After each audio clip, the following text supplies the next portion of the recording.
In Western Christianized religion, it's called the sinful nature.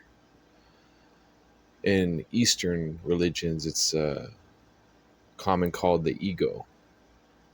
The ego is the seeker. The ego is the one that keeps searching for more videos. The ego wants to gain entrance into heaven. But the ego has to be dissolved before it can enter into the heavenly realm. So, or realms, the spheres, the higher spheres, the divine realms. So, like, the one who's seeking, the one who's never satisfied, is like a black hole. It just absorbs, and then has a period of rest and then goes back into seeking. So the one that seeks is not who you are. You are the observer, the one within you that observes everything and is unchanged and never influenced by the outer world. So basically, the ego is a phantom. It appears real, but if you search for it, it doesn't exist. Like your thoughts, where do they come from? You know, your thoughts just come from nothing and go into nothing. So before your mind starts to judge, starts to label and separate, starts to create division amongst the multicolored spectacle of reality that's projected in front of you, stop. Sometimes it's uncomfortable because you feel like you need to know something, like you need to produce a thought to feel a sense of worth. But don't do that. Stay in the nothingness, because in the nothingness is where all wisdom comes from. So another aspect of this reality is everything we do down here is at a separation from God, from separation from oneness, separation from love. Everything we do is to get a dopamine, serotonin release within our brains. So like literally everything, every aspect of your reality is based on that within the physical realm. So we're just basically everybody's trying to get high off a different feeling, a different fix, a different sensation, a different mental stimulation. But again, the body is identified with the ego. So just like the ego, when the body gets stimulation, it gets a period of rest because it's temporarily satisfied. Then it goes back into the search, the searcher, the one who is never satisfied, or you call it the seeker, the ego.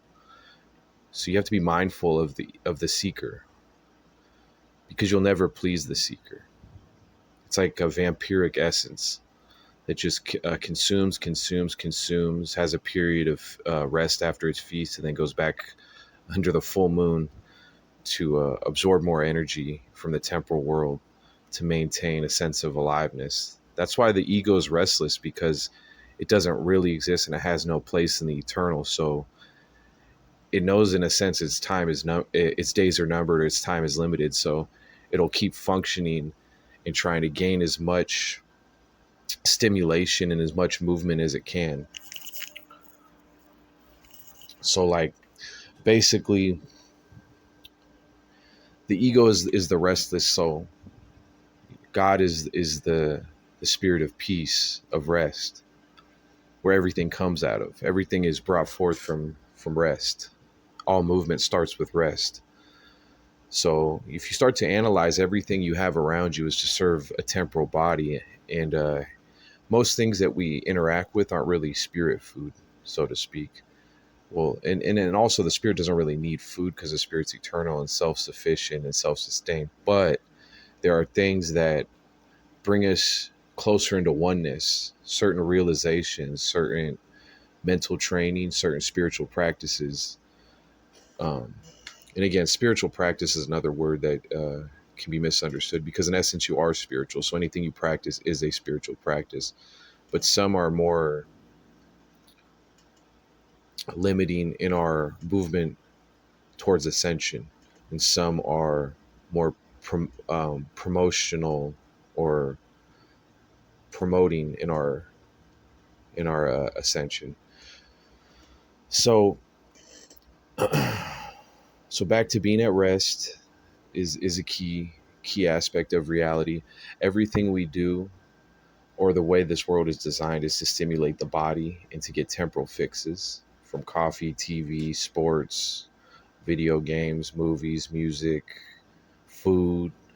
Um, Everything you can imagine is literally just to keep you hardwired into the physical body, to associate with it, to identify with the ego. And if you realize every all advertisement and all stores and media keeps you in a seeker mind state. It tells you you're not complete until you acquire, this or that.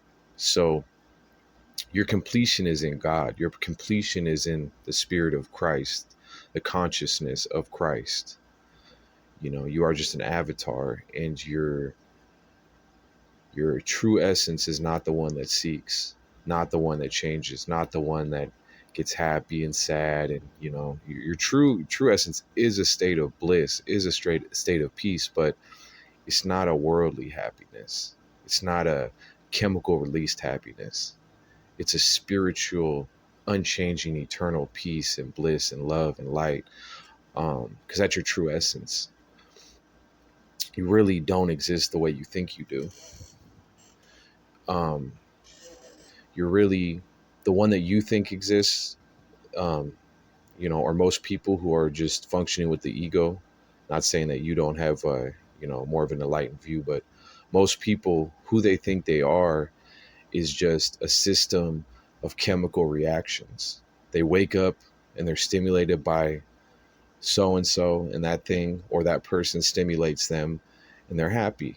And if everything within their nervous system and their network of their biological network is stimulated within their brain, within their serotonin and dopamine receptors and all that good stuff, once everything's triggered, it's almost like an arcade. You get the more tickets come out, or more points, so to speak, for the day. So you want to get the highest score, you want to release the most serotonin each day. And when you don't, or you get too many game overs in the day, so to speak, when things don't go your way, and you feel like you're quote unquote losing, then you start to suffer because you have all these external expectations.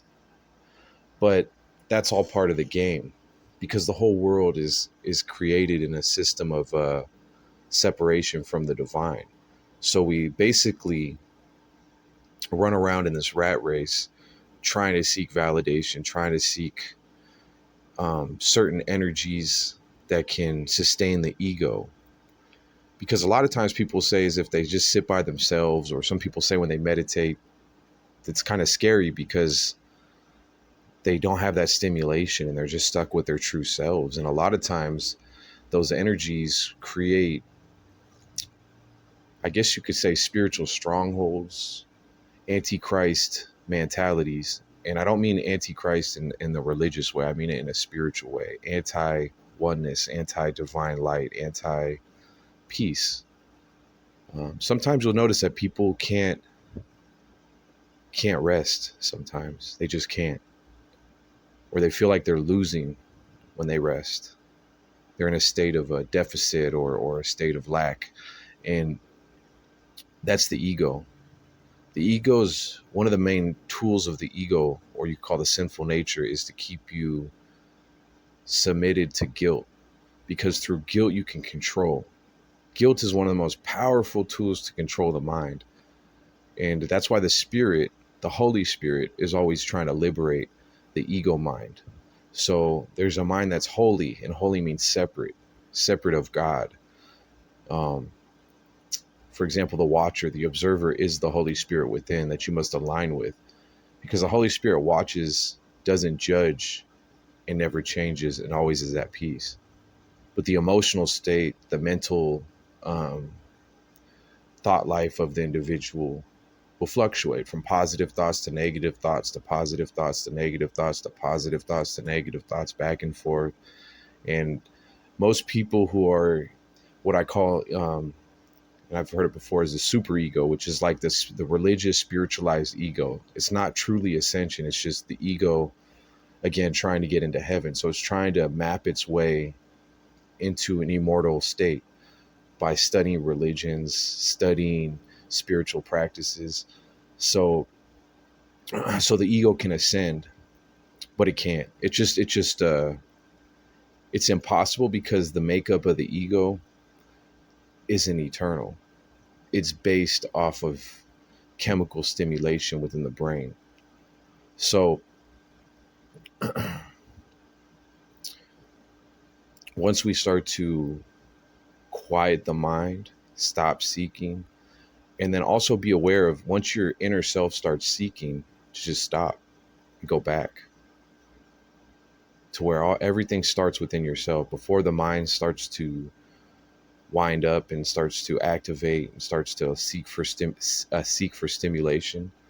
Stay in the state of nothingness, state of 0 point, because in the state of nothingness you'll find that everything has its origin, everything has its beginning, and everything you need to know is in that nothingness, which again the ego can't comprehend that because it automatically assumes nothing is a state of deficiency. But nothing is the backboard of reality, or nothing is the, the canvas that the colors are painted upon. Colors are nice, but without a canvas they won't sustain in their painted form, or their painted their picture. The picture won't sustain without a canvas to be painted upon, and the nothingness is the canvas that sustains all reality. So greater to be the nothingness than to be the pieces of color that are spread upon the nothingness that you call reality. So yeah, in that 0 point you'll find Christ, you'll find God.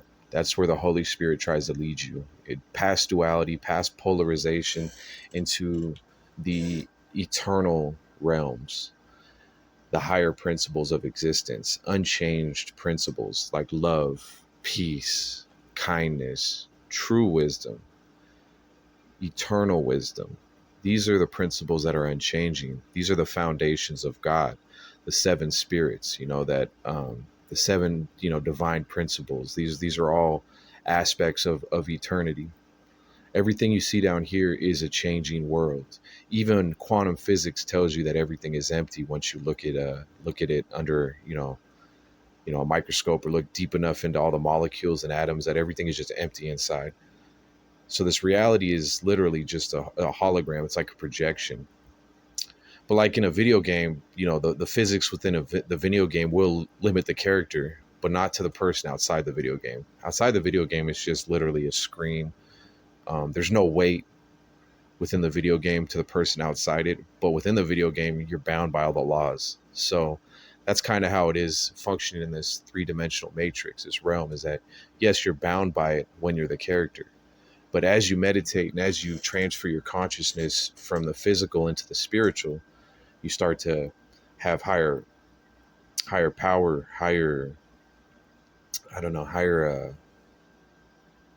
higher tools to function. You can kind of go behind the scenes and see that the reality isn't what it seems. And in spirit, you can really tap into anything. There's no limit.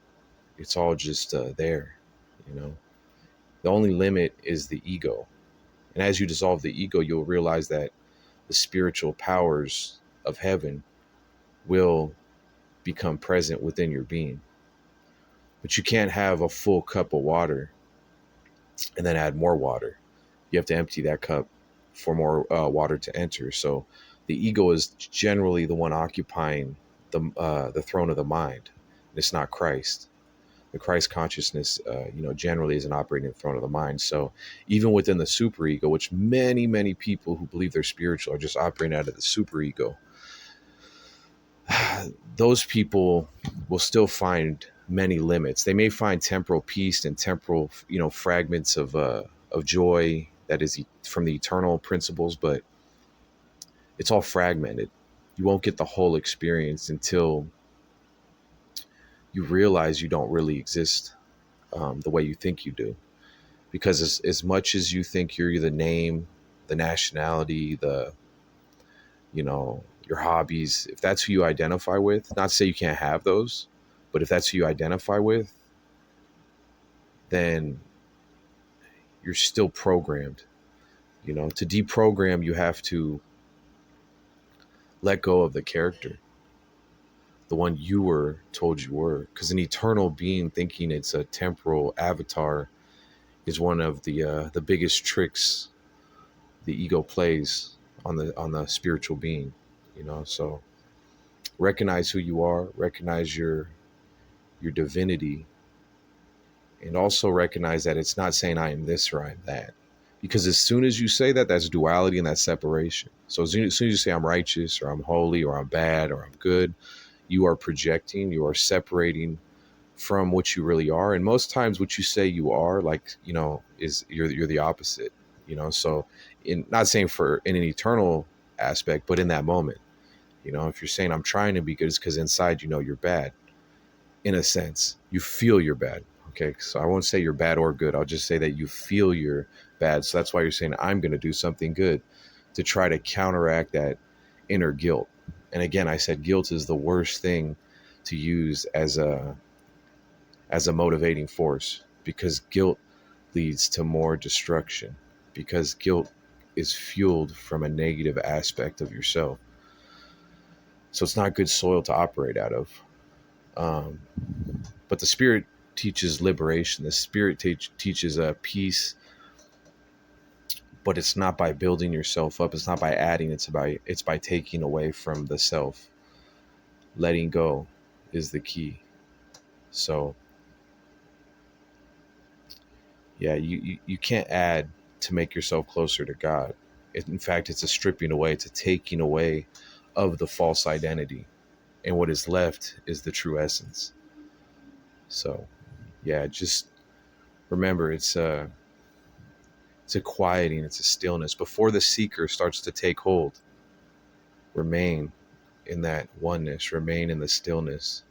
It's okay if you don't know anything in that moment, because you're giving room for the Holy Spirit, the divine wisdom, to fill you. So remain empty so you may be filled by the Spirit.